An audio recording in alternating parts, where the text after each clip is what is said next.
Hi, welcome to Reconstructing the World with me, Anders Morgenthaler. And now we're going to go up to Anders Lendager, most sustainable architect in the world. But this is actually one of the episodes about how to get new ideas in sustainability. Our mini-series within the channel, right? And what's happening today is very hush, because today we are actually going to go in very stealth, very secretive, very smooth, go into this meeting, and it's an idea meeting. So instead of going through the whole project, we're going into an idea meeting of I think it's a competition that they're planning to enter. Can we do that? Hi guys. Hi. Come on in. Hi. I'm just gonna be a fly on the wall. So you guys are having a meeting? Yeah. Yeah, some sort of meeting. Yeah. Hi, I'm Anders. Irina. Hi, Irina. Nice to meet you. Hi. Yeah. Hi, Jan. Hi. So now we're entering the meeting where you guys are having a jam session. Is it called that in architecture? A pin-up session. A little dirty, but I'm just gonna stand in the background, and then you can go pin up. Okay. All right, we'll pin up. Okay. So what are we talking about? we're talking about here that there is an existing building here, which is an old office building, and in this competition, we're trying to, as you usually hear us talk about, recycle all the materials, and so the idea here is like, how can we convert it from a really horrible 70s, 80s office building to a super sustainable new office building, and we don't want to demolish anything. So Very linear, very linear-like. Yeah. And some of the ideas we actually had, we've been in this is a competition, so we send it in. It's in Stuttgart, and we send it in, and we actually had a horrible meeting. The first meeting, they didn't like our design, and that happened. They didn't like this. Sorry. No, there was that one. This is what we handed in, and this is very secret, and they didn't like it. This is the ribbon deck, so this is concrete slabs that we are using in the facade for different things. But they're existing slabs that were already inside the building. Yeah. And we had to remove 2 floors from existing building because the height doesn't allow you to accommodate office. So now we are like, what the hell are we going to do? Because we then need to rethink the design. We have a second chance. Not always in life do you have a second chance, but this time we do. And we can see that we actually made a mistake. Oh, this is super interesting. So you had ideas. Yeah. This is fantastic. So you guys are actually on the fence, right? You need to fucking get a new idea, right? Yeah. So this is the meeting you guys are gonna get a new idea. Yes. Yes! So exciting. Not to interrupt, but it's not putting the thing on fire, right? Well, we're trying. The floor is actually Your new on suggestion fire. is, let's burn down the building and build a new one. Let's just burn. Okay, sorry, I interrupted. So what we need to do is our challenge now that we're discussing. We need still to recycle all the concrete, and then we need to find and create a new facade. And that's the designs that we're just going to discuss now. And where you came in, where you guys came in, very secretive, very slow and secret, was how can we then, instead of using these slabs in the facade and kind of as a hangout, or what do you call it, an extended floor? Yeah, it's solar shading. Solar shading, yeah. Because concrete is obviously heavy, so you could say that was a naive, stupid idea. But if you can actually just keep them and push them up higher, put new columns in and create the new high building, these 3 floors, make them higher. Then we can reuse basement and the first floors because they have enough height. And if we do that, then we actually recycle all the concrete in the building. And then we can look at all the other materials that are steel, travertine, different glass, stone, and use that for the facade. So that's what we're going to discuss now. I actually wanted to point some parameter points for the facade because I think it's quite a lot of them. To make facade work, basically kind of this the summary that we need to keep in mind, that we need to create still iconic building. So it is super central and it's super important place. It's one of the most prominent places in Stuttgart. So it's Yeah. the first building you see when they leave out. Oh, sorry. When they leave this central Sorry. station. But apart from that, so we need to think that everything what we do, it's actually, we are creating icon there. Then after that, we actually need really to show recycling, because that's what clients want to make visible, recycling. And that's something that we talk about travertine and maybe reused metal. Then the comment was that we have to react to the context. We have a hotel behind us and existing buildings, and they do many things pushing in and out, and we have to respect that, materials and geometry. Mm-hmm. Then we have the facade should give optimal daylight factor. But wait. So one thing that's important, let's talk about those where we left it last time. So one thing is that this plaza down here, we want to open up for that. Yeah. And we had, one of the things was that our building were hanging too much out, closing this space. Yeah. Now we pushed it in different ways. Last time we talked, we had this warping facade. Yeah. Where the columns for this, or the curves, were kind of creating that. Have we done that example? Is that in here, or it doesn't work? Can we see it in the 3D model? Sure. I want to see where, I mean, what is important is that I would like to see where we have this shape, that it's getting more and more. Okay, so this is, here it's perpendicular to the street, and then it warps like that, or it gets straight. Yeah. On top it's straight, but the base. Yeah, but I would like to see the one where these follows this facade. So I just wanted, what I picked up while they're finding that, what I picked up about this space, one of the things you get critique on is that this is a functioning hotel. Yeah. So that while they're working on the renovation, that needs to be as little. No, it's not while they're working. When everything is finished. Ah, okay. The new building in the back here, that's also a new building. Okay. It's very, very refined in its expression. And there's an entrance. So you both have a lobby and a bar from here, and so it's a plaza.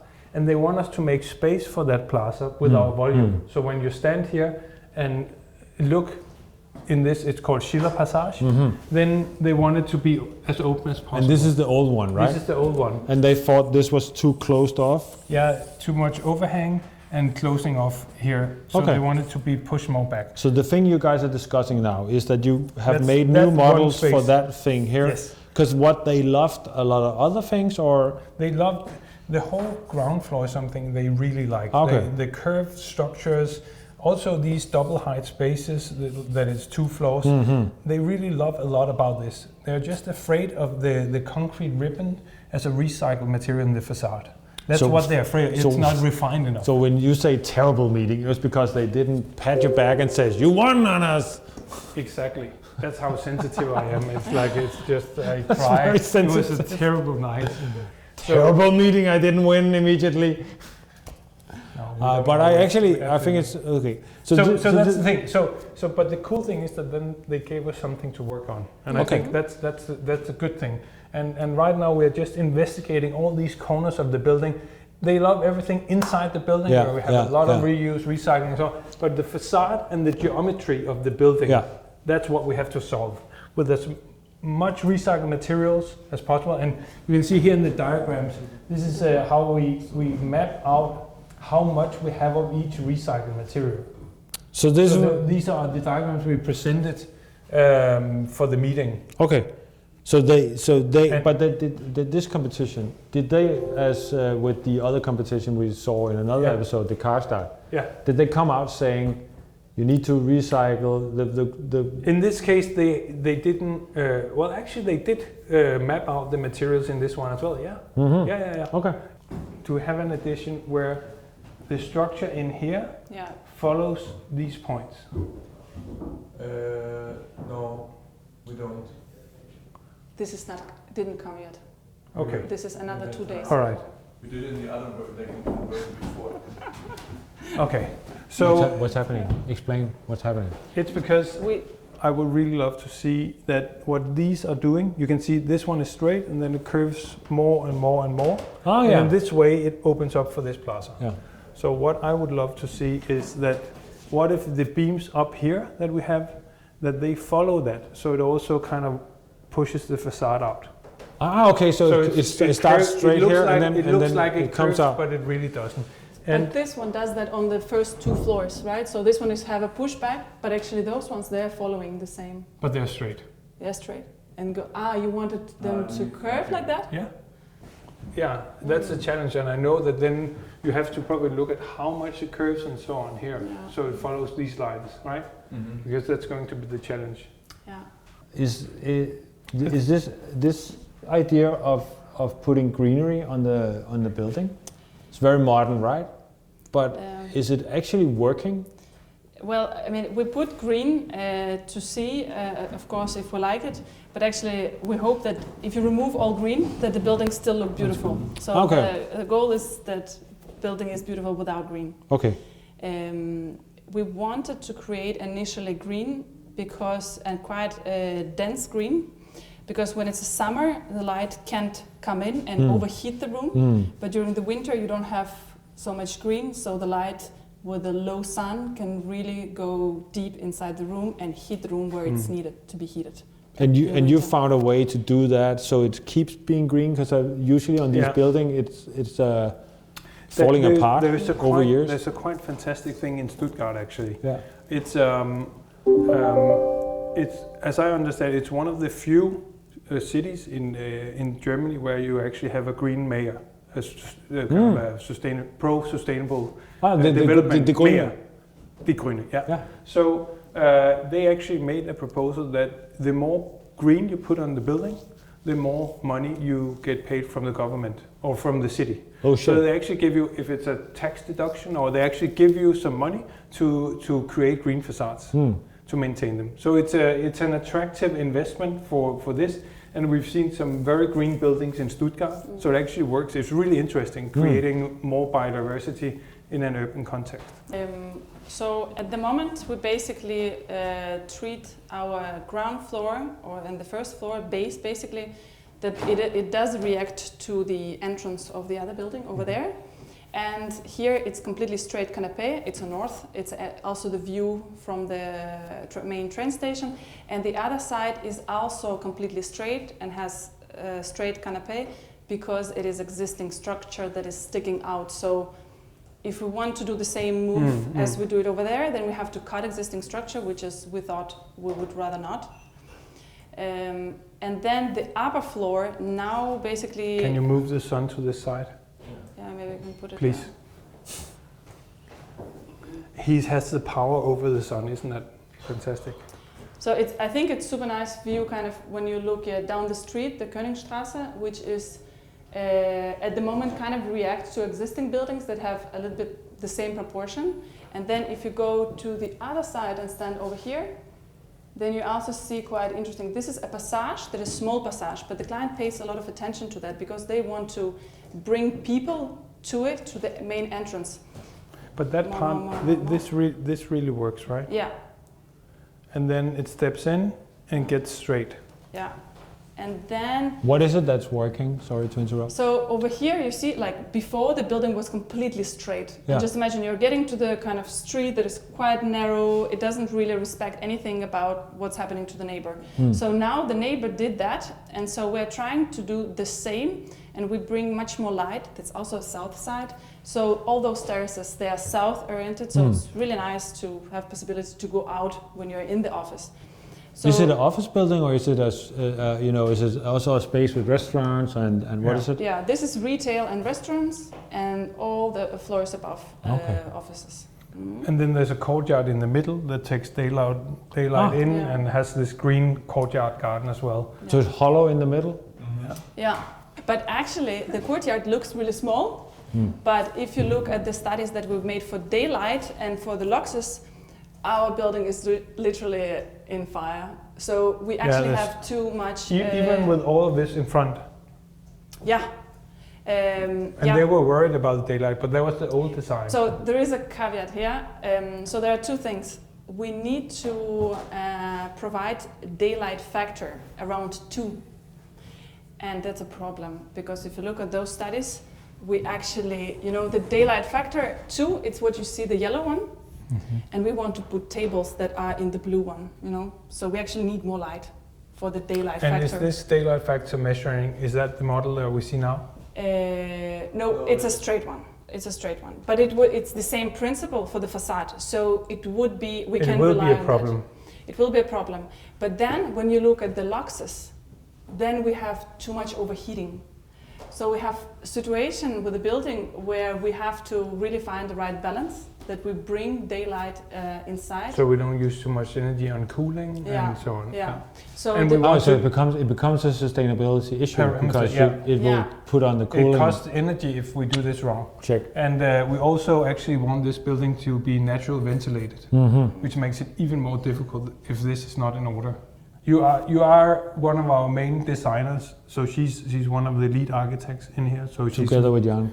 Together with Jan and with Vilius. I mean, they're the main team on these things. Okay. So they design with sustainability. But this is a competition. That I always work on German projects, and I don't know. Are you German? No, but I have You're a German from kid. Ukraine? Yeah. What are you from? I'm from Ukraine. Okay. Yeah. You could pass as a German. No problem. It's because I have German boyfriend, so maybe I have German patina. So the solution could be for us about the facade, kind of provide a lot of light for people working inside, but to protect from overheating, it would be to put external shading quite far on the facade. So just imagine that over here you have inside something that you're able kind of to put outside. And then people that are sitting inside the office, they're able still go out even when it's hot, and be there with the kind of I think we have to investigate it even more because we have really a lot of glass.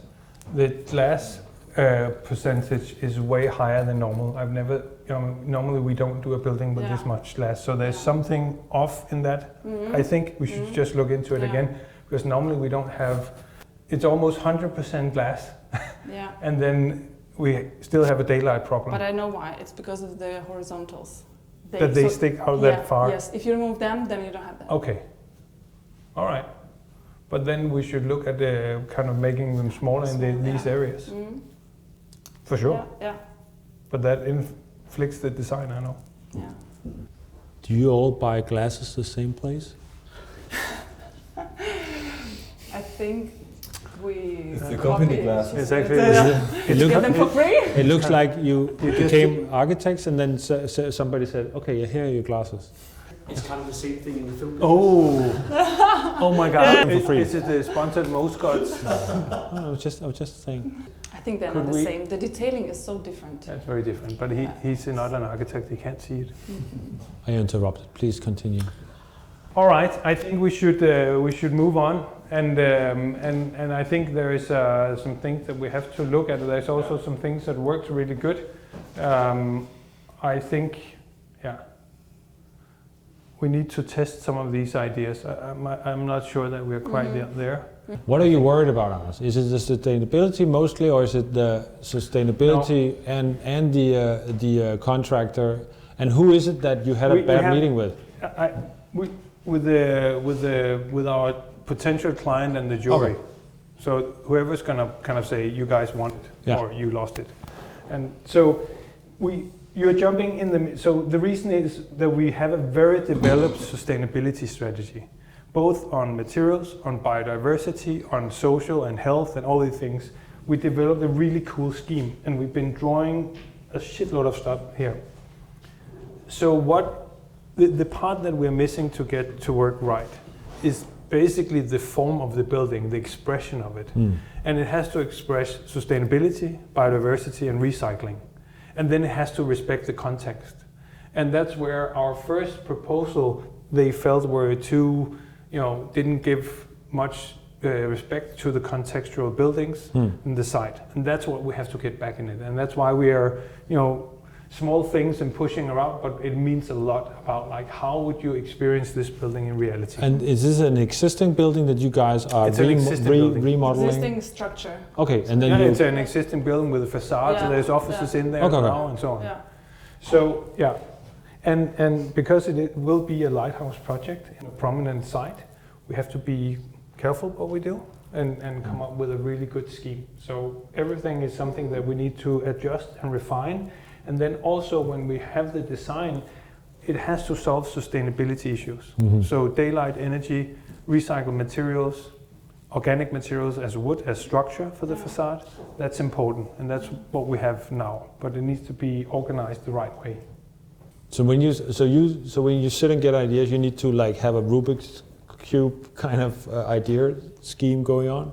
Well, you have a lot of parameters that you have to, I mean, it's definitely, there's never a right answer that you kind of like, okay, that answer is just perfect, it solves everything. It's always kind of having a zone and then deciding what is more important for you or for the client or for who it should be more important, and then it's a dial that you constantly have to try to adjust, because I mean it's just so complex and there's so many things, interests, and you know, just with this daylight and overheating, it's just too like you open up facade for better daylight, but then it's overheated.